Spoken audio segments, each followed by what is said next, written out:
This is episode 23 of Keep Blooming. I'm your host, Liz Montigny. Today, I have a financial planner on the show with us.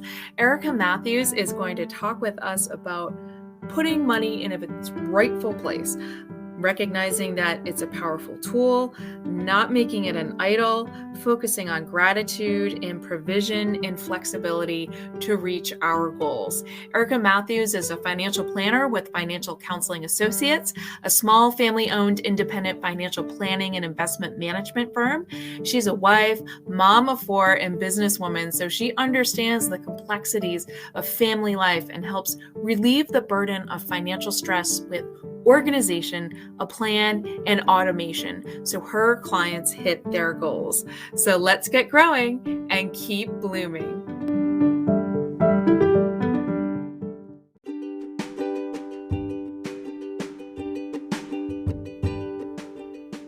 Do you want simple steps to level up your mind, body, and spirit, or encouragement as you navigate the challenges of motherhood? Or maybe you need a dose of hope to achieve that goal? Then you've tuned in to the right podcast. This is Keep Blooming, and I'm your host, Liz Montigny. Each week, I'll encourage you to drop the hustle mentality for hope and act on the dreams God has put on your heart. I'm a licensed Ziegler life coach. I've created a theater ministry, and like you, I'm doing all the things as a Catholic, a wife, and a mom to 3 boys. So let's get growing and keep blooming.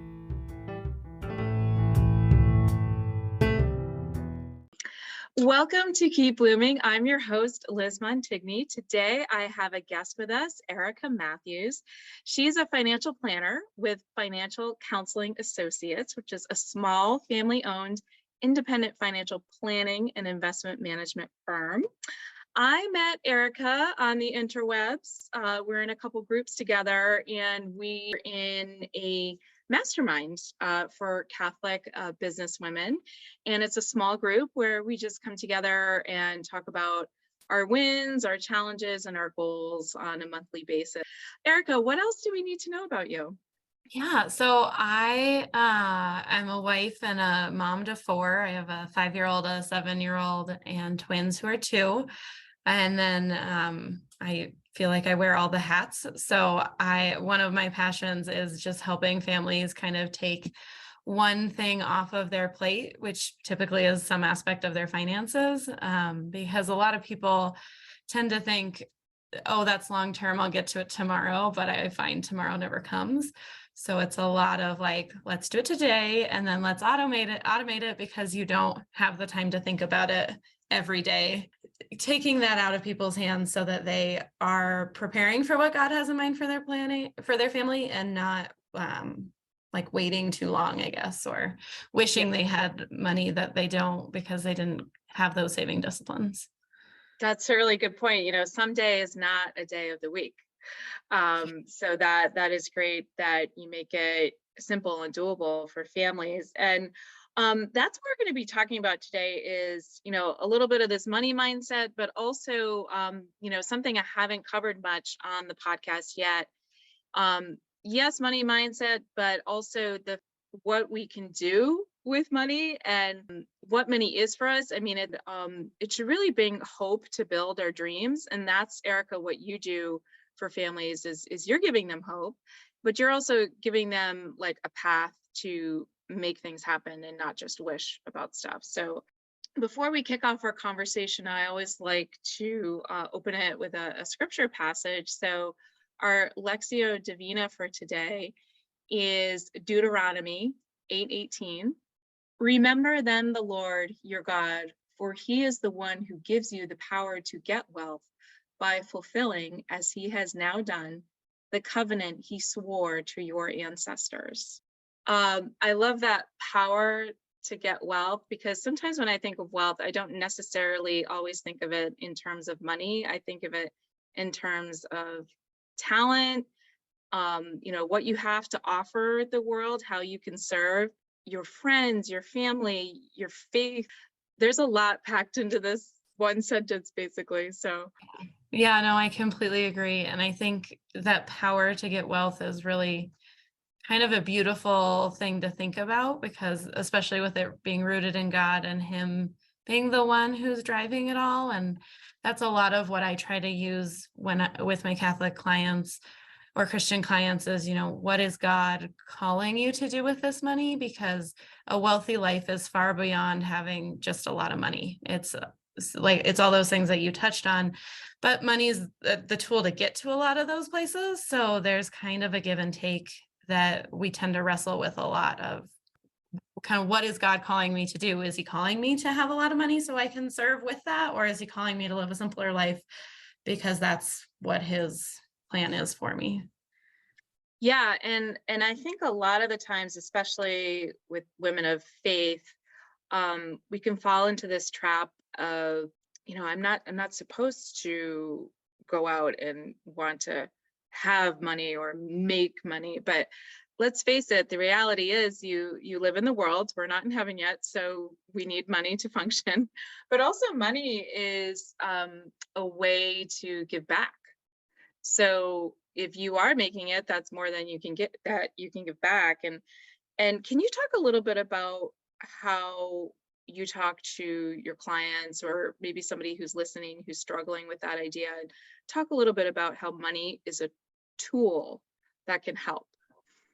Yeah, so I think reframing how we view money as a tool rather than just, money is this thing that I need to provide security for myself. I think that's where we get into trouble, because God is supposed to provide all for us, which includes the money that he gives us to live in this world. And so when we start to say, oh, I need money because it's going to give me these things, I think that's where we get in a lot of trouble, because that's when money is kind of becoming your God, and it's more of, you're falling into idolatry with it. And that's kind of the struggle. Whereas when you think of money as the tool that kind of makes our society run well, it's a little bit easier to kind of view it that way. Like, my husband's an architect. If he had to build a house for everybody in order to feed our family, like, the logistics behind that just sound very difficult for everyone, because, I don't know how I would get bread and eggs and milk and all the things that I need from like him building a house, and how does that all work? So I think it's a really great tool that we've come up with. And so I think there's a lot of like just reframing how we view it so that it's not this thing that's going to fulfill all of my desires. What do you see, or what have you shared with your clients as to avoid that idolatry piece? Because it can easily happen, and sometimes you don't even like realize it's happening. Right. I think the first thing is self-knowledge, like realizing that that's where you're at is huge, because if you don't know where you're at, you can't build off of that. And then I think I usually tell people to start with gratitude, like really be grateful for what you have, but view it as a gift from God. Like, be grateful to God for what you have, not just like, oh, it's great that I have my kids, but like, it's great that God gave me my kids. And when you frame it in that sense of like, God gave me my kids, or God gave me my food, or God gave me my money, we're to this point where it's all centering on him and his provision, and not on me and my ability to provide. Yeah, I love that idea of provision, because I think a lot of the time, I hear it a lot in my industry anyway, as a life coach, that people are quote unquote manifesting. And it always makes you cringe a little bit, because I'm like, no, people don't manifest. Like, that's a thing that God can do.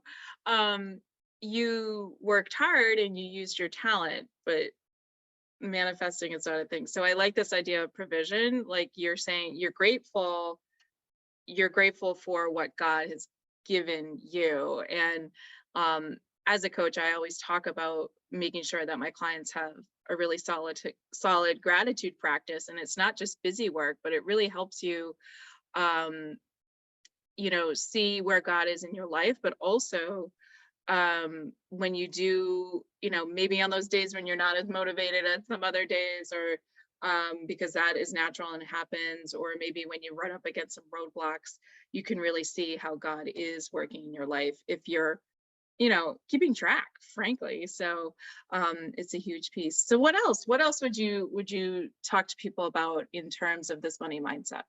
I think faith is another really big one. And like, just viewing things, it kind of goes back to gratitude, but viewing things as gifts from God and of the faith that he will provide. And a lot of that comes from reflection, kind of like you were talking about, like looking back on what he has given you in the past or what he has done in the past and realizing that he doesn't leave you stranded. Like he always, it might not be the path that you envision. It might not be what you want, or what you want in the moment. But when you have the ability to hindsight look at it, a lot of times you really see how he's working in those small moments, or even in the moments that you're like, I think he's abandoned me.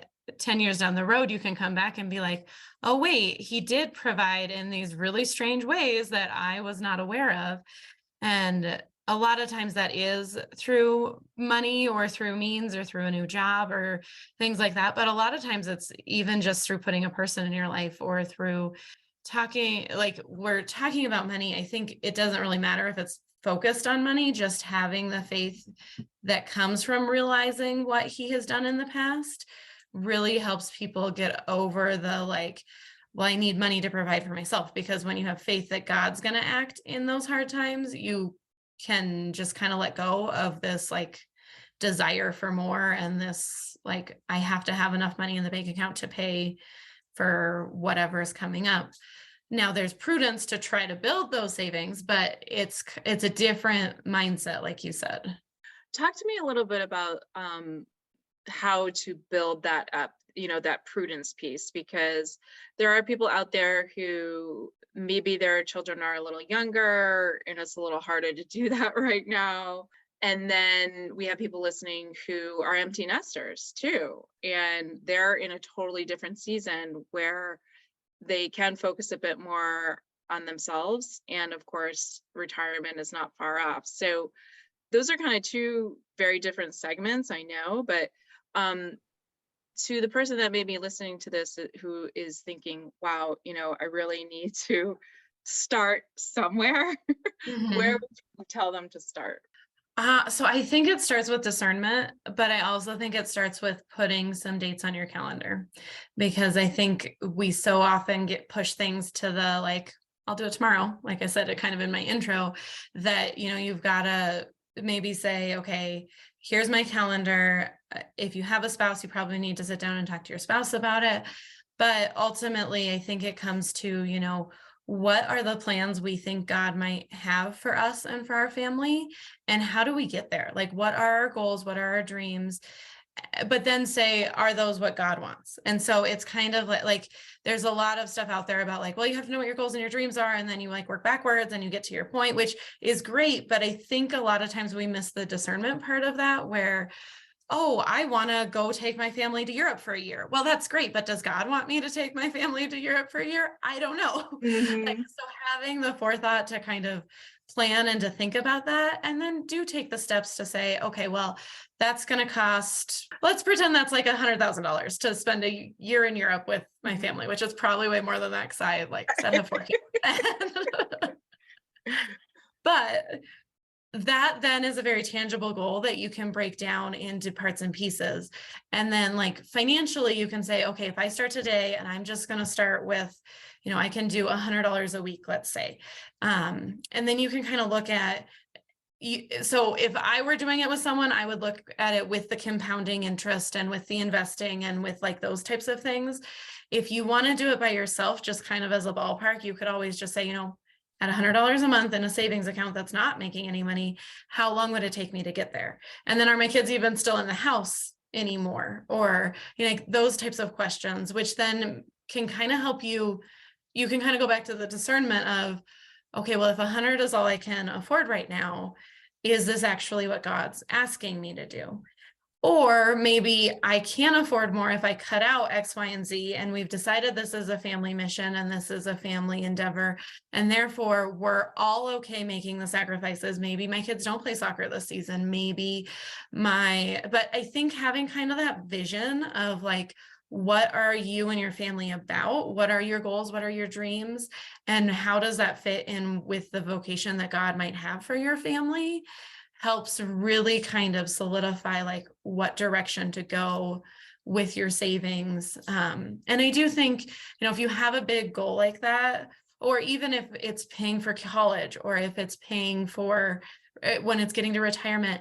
I think once you understand what you want that to look like, trying to talk to a professional, even if it's just briefly, so that you can kind of get the idea of like, oh, what's the difference between if I invest this with a professional, if I try to invest it myself, or if I just put it in a high yield savings account.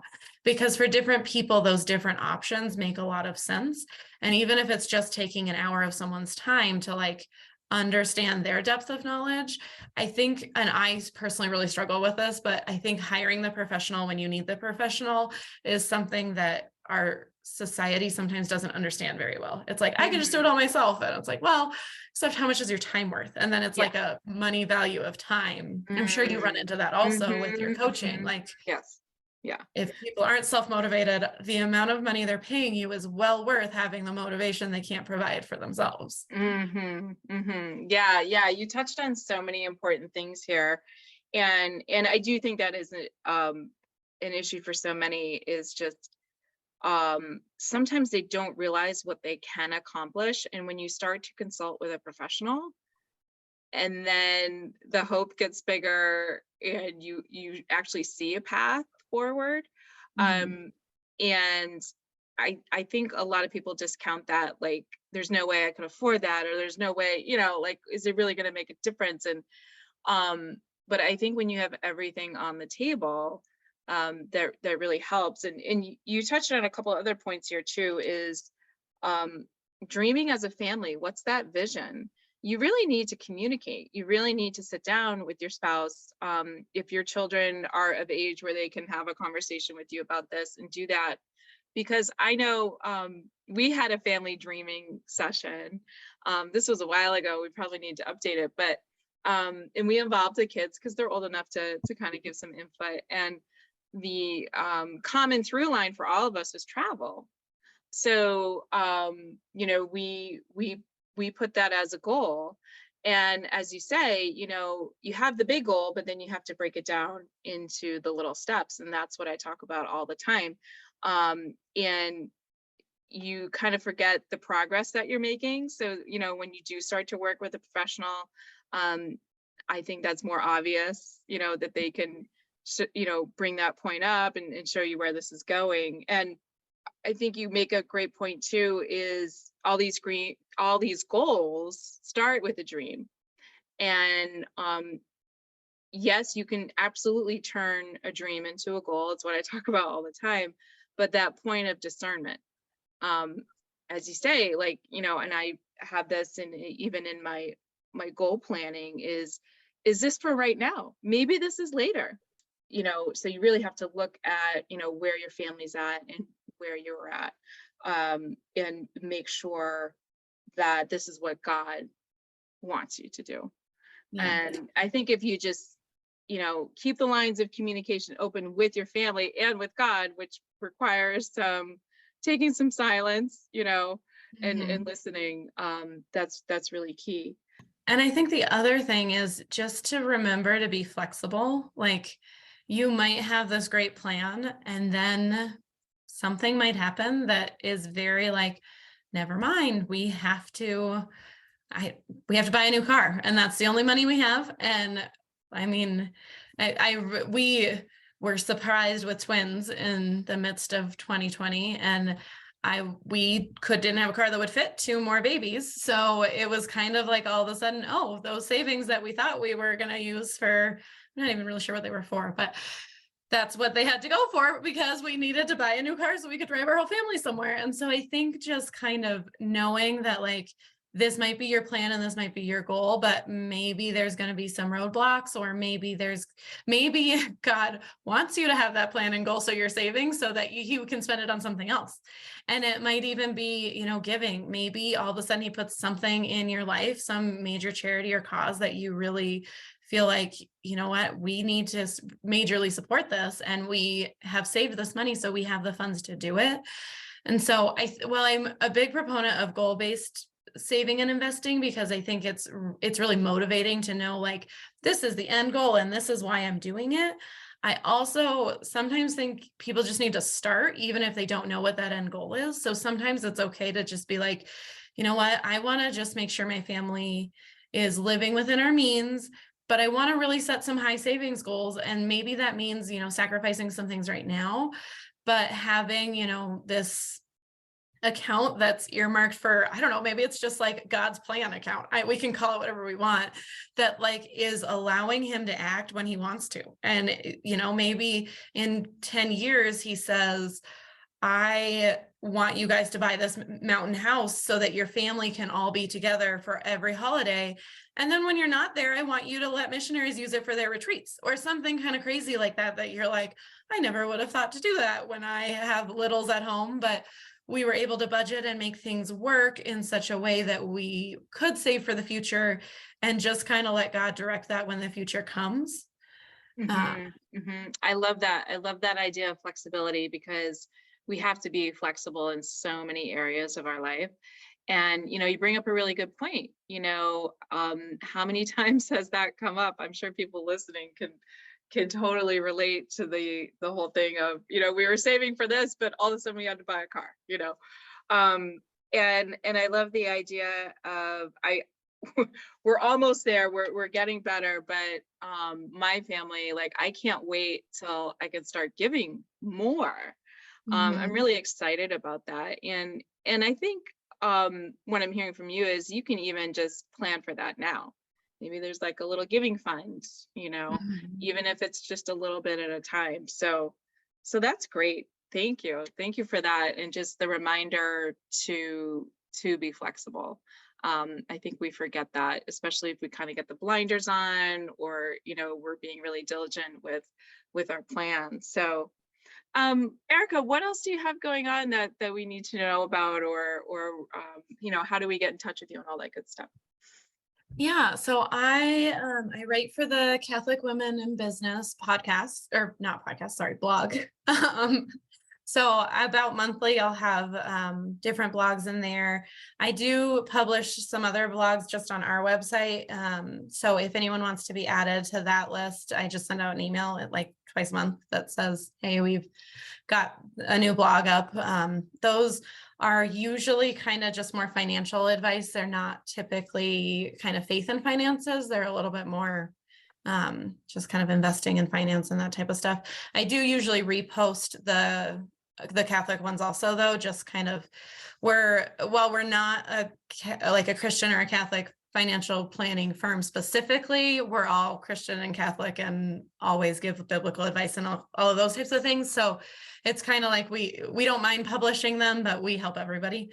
And then I am on LinkedIn and Facebook. That's kind of, that's about it. I'm working through possibly doing like an investing 101 class. But yeah, and all of this is in the show notes, so you can connect with Erica there. And Erica, I know you're based in Colorado, but are you able to work with people anywhere, United States? How does that work? Yeah, so we can work with people throughout the United States. We're registered with the federal government, so we can work with people pretty much anywhere as long as they're in the United States or a U.S. citizen. We have a couple clients who like live abroad but are U.S. citizens, so we can do that. Once you get outside of the U.S., the financial rules and laws change so much that I would not be your best choice. I might be able to work with you, but I would recommend you find someone else. Yeah. All right. Well, fantastic. Let's come back to our Lectio, which again was Deuteronomy 8:18. Remember then the Lord your God, for he is the one who gives you the power to get wealth by fulfilling, as he has now done, the covenant he swore to your ancestors. So here's what I heard the second time around, kind of the second half of the sentence, which is the covenant he swore to your ancestors. Guess what? He's not going to leave you behind. He knows what you need. He knows what you need. So start with him first, right? Yeah, I love that. You're so right. Excellent. Excellent. Well, Erica, thank you so much. Again, everyone, check the show notes for how to connect with Erica, and let's get growing and keep blooming.